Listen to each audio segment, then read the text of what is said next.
Well, here we go, guys. Linear algebra. Just got back from the gym. I was pretty tired today, but somehow here we are. We've done it. We've done everything I needed to get done. Well, pretty much the last thing right here. Yeah, feels good. This is my let this be make it stick leads make linear algebra and that update video. This is the 5th video of the day. Even when I'm exhausted, we made it through. So first thing we'll do starting off is Anki. All right, linear algebra, we got nothing. Cool. So let us figure out from memory what we did yesterday. So we would have been into chapter 1, section 1. I don't know exactly what chapter 1, section 1 is. Systems of linear equations, potentially. Chapter 1 is systems of linear equations and matrices. So we got this idea of what a matrix is yesterday. What is a matrix? It's basically a grid. It's a mathematical object. It's a grid with rows and columns to store data, typically. So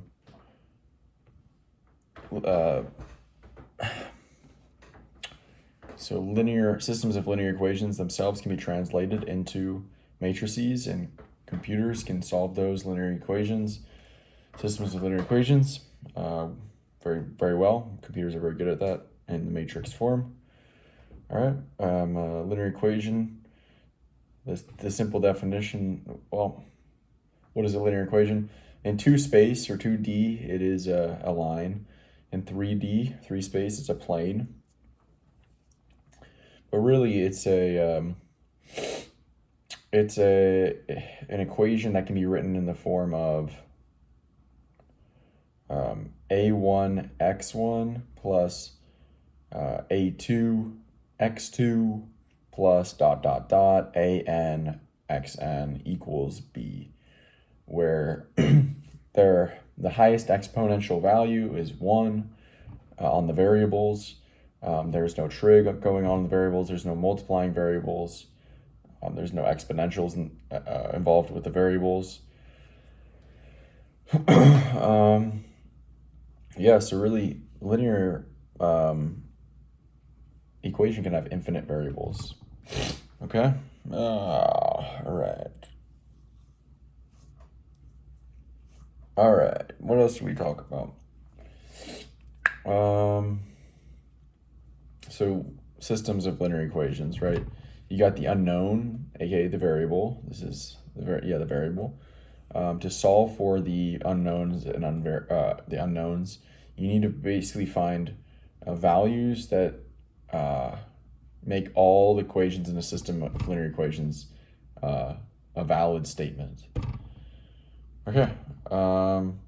Yeah, basically, like, linear algebra is the study of matrices and other related objects, and basically, like, information, all data in math, science, business. This all is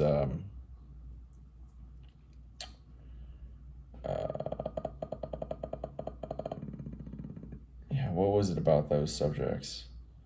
Linear algebra is like the theoretical underpinning of all, like, advanced data manipulation, maybe. I'm not exactly sure. All right, now I'm thinking, okay, I just was learning about delayed feedback and make it stick. Maybe I shouldn't be checking right away the feedback, but we'll just do it as of now. So we read the intro to the chapter 1, which is systems of linear equations and matrices, right? Okay, so all of section 1 is just introduction to systems of linear equations. So the introduction, info in science, business, and math are often organized in matrices. That's what. So that's what those subjects had to do. Can translate systems of linear equations into matrices, like we said. Matrices are more than ways to solve systems of linear equations, they can be considered their own unique mathematical objects.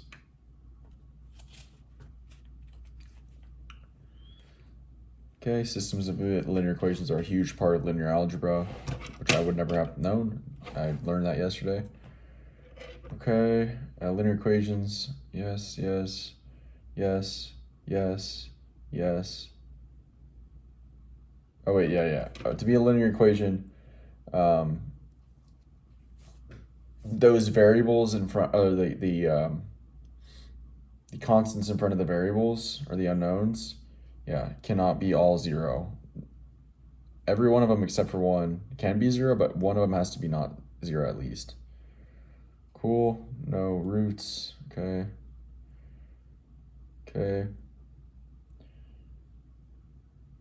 Huh. Oh, yeah, there's this special type of linear equation, a homogeneous linear equation, in which the b value, the constant on the other side, is zero. System of linear equations, aka linear systems. Oh yeah, linear systems is another name for system of linear equation. So for you have to have a finite number of linear. You can't have an infinite number of linear equations in a system of linear equations, because then it wouldn't be solvable. The variables in linear equations are the unknowns. Solutions are the solutions. Man, I don't know. Solutions. These solutions are like the answers. They're the values of the variables that make all equations valid. They can be written in parentheses form, like basically solution 1, comma, solution 2, if it was a linear equation in two-dimensional space, so it'd be a point on a plane, or it can be a three-space point, or it can be S1, parenthesis, S1, comma, S2, comma, dot, dot, dot, dot, Sn, end parenthesis. All right. Now, I'm gonna just go ahead and finish up this first section on linear equations, and then I'll be back in a second to recall. All right, there we go, ending that last paragraph on linear equations section.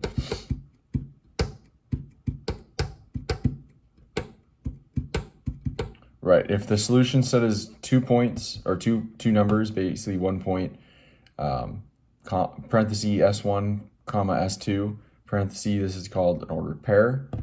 If there's 3 points, it's called an ordered triple. If there's n points, it's called an ordered n tuple. And yeah, if it's in this order, S1, S2, it's assuming, like S2, 3, 4, in that order, it's assuming that all the equations are structured in a way in which the variables are in the same order of everyone.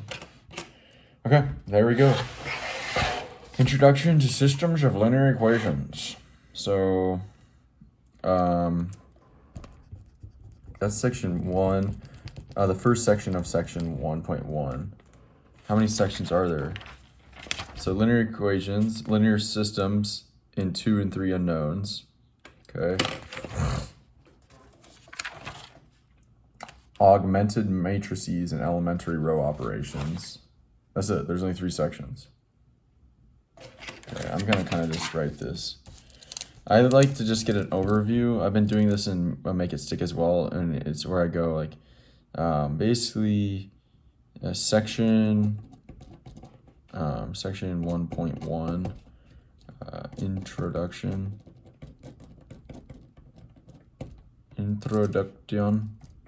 to systems of linear equations. All right.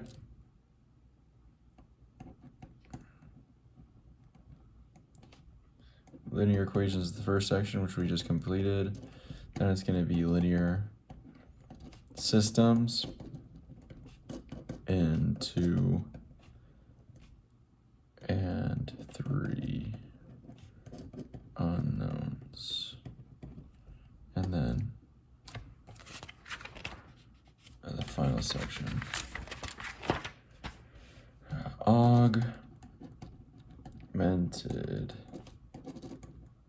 matrices and elementary row operations. Cool. And this is how you do it. That's how I do it right here.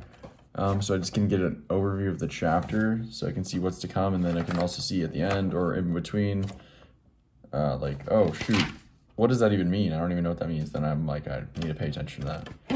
All right, there's actually one more paragraph I see from linear equations, so I'm gonna read that and then call it, and then we'll get into linear systems and 2 and 3 unknowns. Talk to you in a sec. All right, so there's a little box in that linear equations section that was just basically saying how to, it was dealing with notation of linear systems. So the say the constant in front of the variable is denoted with a subscript, 2 subscripts, I and j.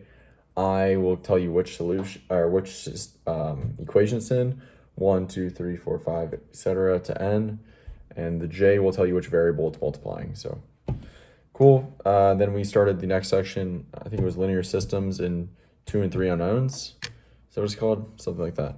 And I just read the section on 2 unknowns, or the part about the 2 unknowns.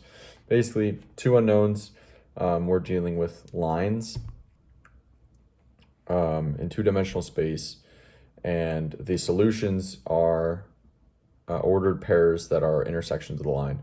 So when there's 2 lines, you have basically 3 possibilities for solutions. You have no solutions if the lines are parallel, they never intersect. You've got one solution if they intersect, and then infinitely many solutions if the lines are just completely overlapping. So I think that was it for that. Yep. Okay, cool.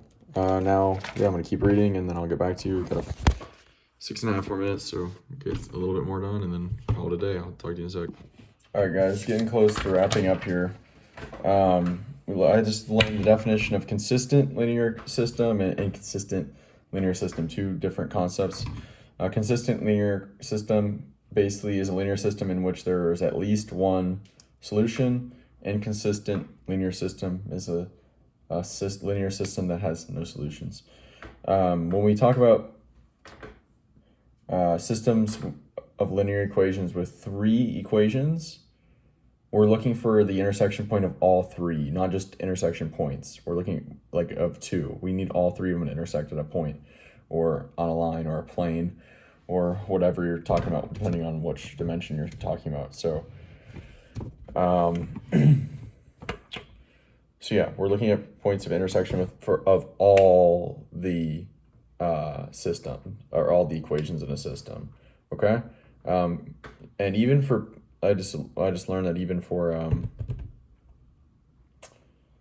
linear systems that have 3 unknowns, so we're talking about planes now, there's only 3 options. There's no solutions, there are infinitely many solutions, and there's one solution. Those are the 3 options.